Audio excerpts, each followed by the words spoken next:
Greetings. I'm Lucie Pierro at Breathe Music. I help aspiring singers rediscover your fearless, authentic voice. So I'm back with you today to talk more about the diaphragm to help you learn to sing with power, not tension. So let's get back into it. So why does your voice get tired? I want to summarize this in 3 mistakes that are inhibiting your power, that are just killing your power. Mistakes that I see in singers who lose their voice really easily, who struggle with fatigue, who find that after an evening or even a day of singing, that they wake up the next morning feeling really hoarse or maybe even losing their voice or just feeling that soreness. A little bit of strain or tiredness is normal, but feeling hoarse and feeling pain is not. So in my last video, diaphragm demonstration for singers, fix vocal damage and build a powerful voice. I know it's a long name.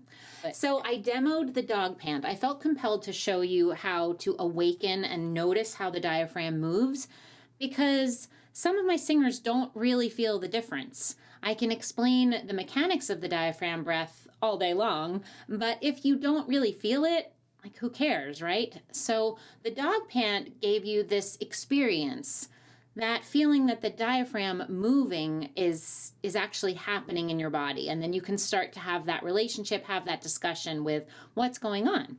So now the task is to integrate that with your natural subconscious breathing. This is where the work begins, going from the conscious to the subconscious. So I want to break down the 3 mistakes or causes of tension that interfere with us using our diaphragm correctly. I see this in singers of all levels. The body is pretty miraculous and will seek out really any way to get the job done, i.e. speaking or singing with power for long periods of time. So if we're not using the diaphragm, our body will find a way. Even if we're going against a healthy way to do things, right? And we know this in a lot of different respects with our body. We really can put it to the test sometimes. So an example of this in singing is that we'll continue singing from the throat until we either lose our voice or we find a healthier method, breathing from the diaphragm, okay? So the first mistake, the first one we're going to talk about is throat-focused breathing. So it's really just that. It's letting all of the sound come from here. I talked about what happens when the diaphragm is not engaged. The throat will take over. The throat muscles, the larynx, the upper back and neck muscles are going to engage and use everything that they have to propel the sound from the vocal cords out into the world. So we want to avoid that. Why, you ask? It starts to get dicey when we end up using these small twitch muscles that are not designed for big singing and projected speaking. We lose our voice, we'll get tired, we'll get headaches. It's just a mess. Meanwhile, our huge diaphragm, one of our largest muscles in the body, is not being utilized as we are exhaling. It's furloughed, and we don't want that either. We want to engage this part of our body. Ideally, we want quiet muscle engagement around the face, around the neck, the head, available for expression. And we need those spaces for resonance in our sound, which is a much healthier use of tension. Okay, so we also know that the muscles around our stomach, our extender muscles down our back, our rib muscles, when they become active, there are strong stabilizing muscles. We also know really well that the muscles around our stomach, where our diaphragm becomes active, are strong stabilizing muscles, our back muscles, our abdomen, and throughout our rib cage, where there are 3 layers of intercostal muscles around our floating ribs, all of our ribs, that play a role in supporting the breath. And if you know about the arsenal of power that exists there, you might show them some more love and attention. When these larger muscle groups are doing the heavy lifting, the muscles around the vocal folds, around the larynx, around the neck, And also the muscles in the face, the phonators, they are shaping the sound. They're coloring our tone. They're supporting our intonation and our pitch. So they're also really busy doing a lot of job functions for us while we're not singing, but it's not as in, they're also, I can't read. So they're also really busy doing a lot of job functions for us while we're singing, but it's not as intense as supporting the actual sound. When we breathe from the throat, the larynx is pulled down and the facial muscles have to get involved. We tend to get tension, headaches, neck pain, shoulder pain, even back pain, as tension will show up wherever it can in our body. F.M. Alexander, who developed the Alexander technique, he would lose his voice all the time. He struggled with strain as an actor, as a Shakespearean actor. In an effort to save his voice, he began an intricate study of his voice and his breath. When he wrote about it, he called it sucking in air. There were 4 books that he wrote, and he would refer to sucking in air as the you've all done it. We've all done it. Sometimes it's unavoidable when we're singing a song, but it's that voiced gasp, that voiced breath. And what we're doing is we're pulling in a large amount of air quickly, so the lungs can be called to expand as quickly as possible. What happens when we suck in air is we're limiting the amount of oxygen we're capable of taking in with a single inhale. We're also compressing some of the CO2 in our lungs that's meant to be exhaled.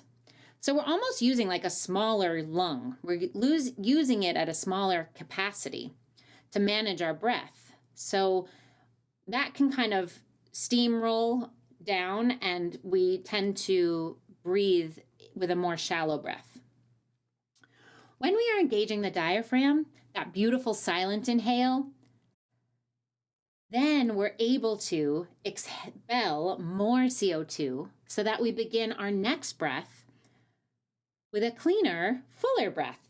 So, to review with throat-focused breathing, tension builds in the throat, around the neck and shoulders, and the face, and we're limiting the amount of breath we can take and cutting our available power. All right? So, number 2. The second mistake that is killing our power, is inhibiting our power, is overworking the jaw and the tongue. We are all guilty of this. All right? Let's just talk about a habit. I have this terrible habit. I have 20 years of experience singing, knowing full well about the health of my voice, knowing how easy it is to lose it. When my tongue is pulled back, when my jaw is tight, it's going to have a huge impact on the quality of my sound.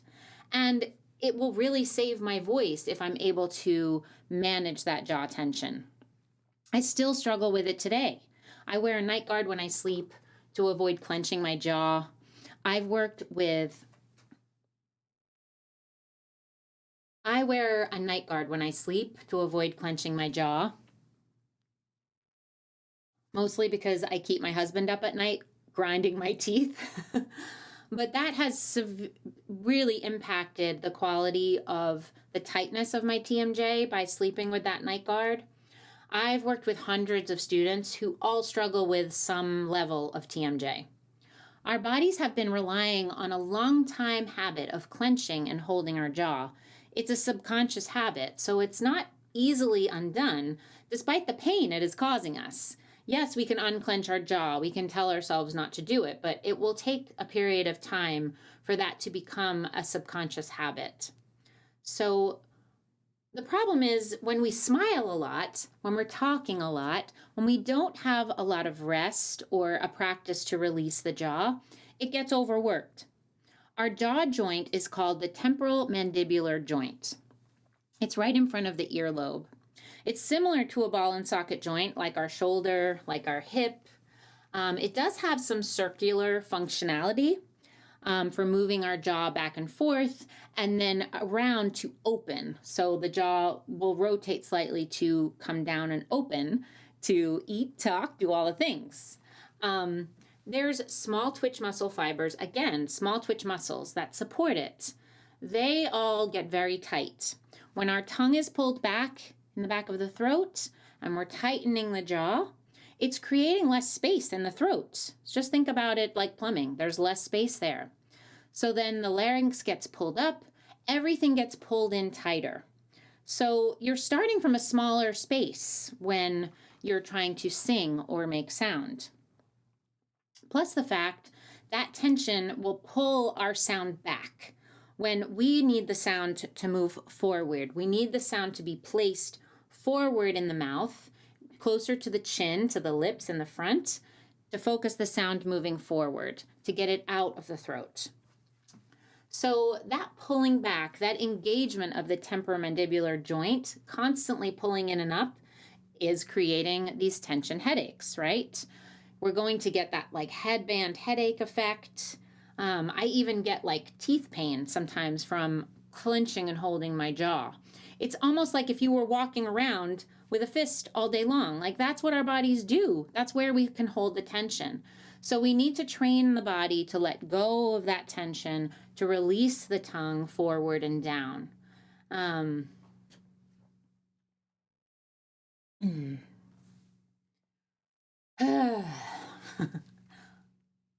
So it's incredibly important to acknowledge when the jaw is tight, when our tongue is pulled back, and there are exercises that you can do that release the tongue forward and down and assist in creating a more relaxed space.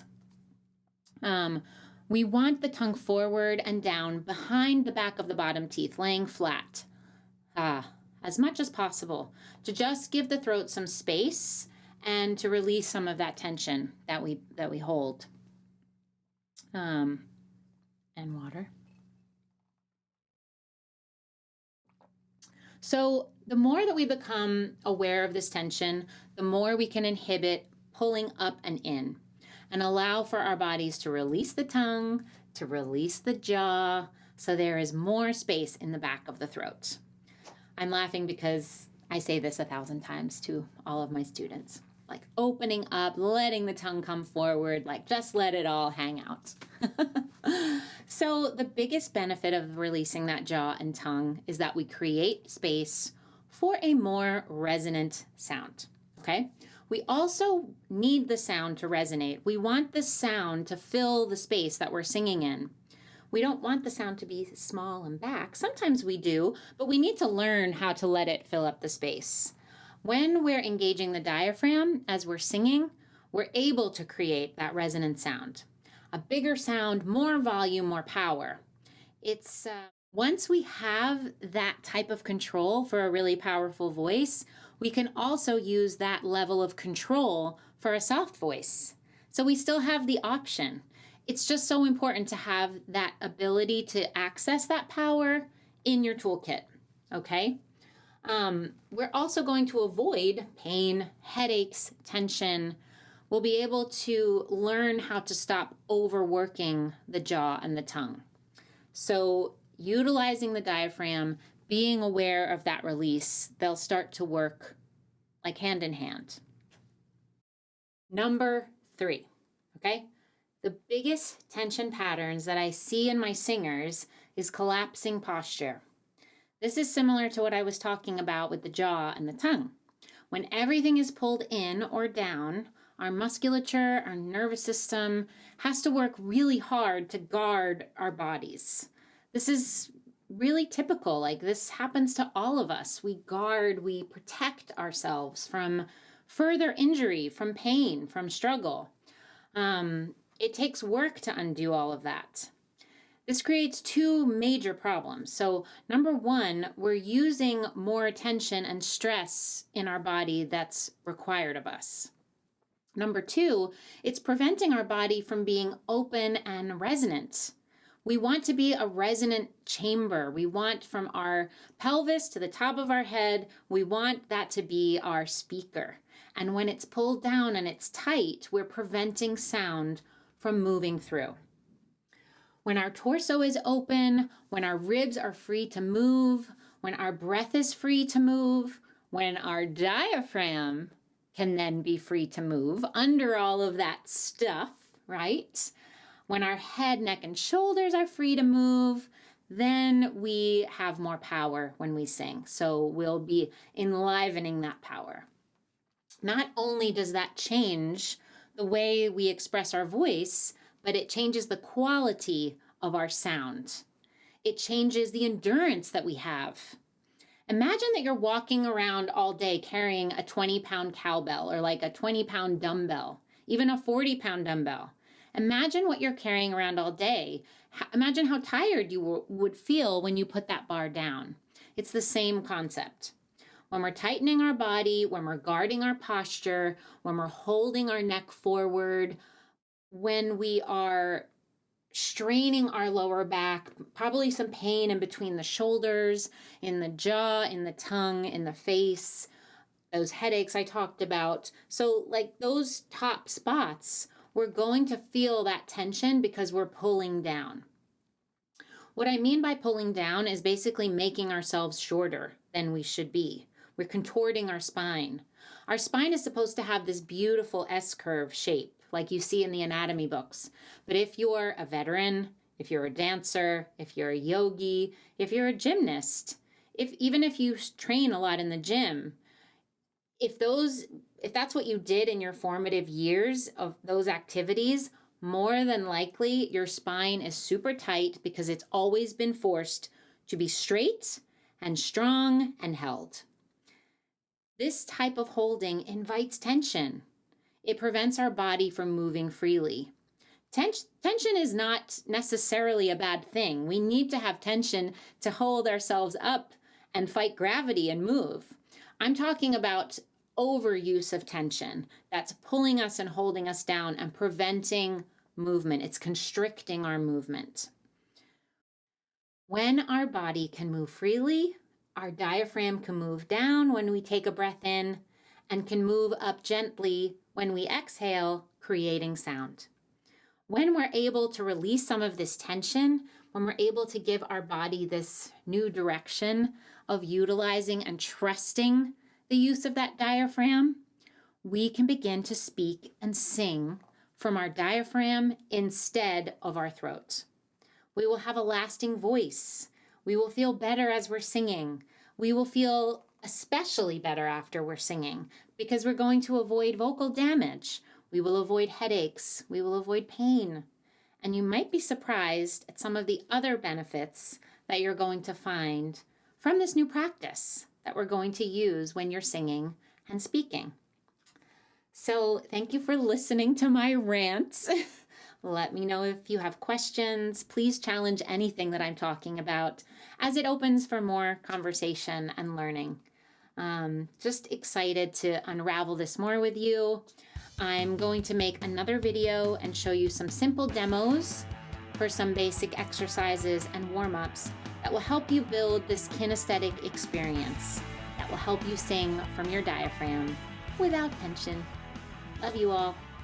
Take care of yourselves.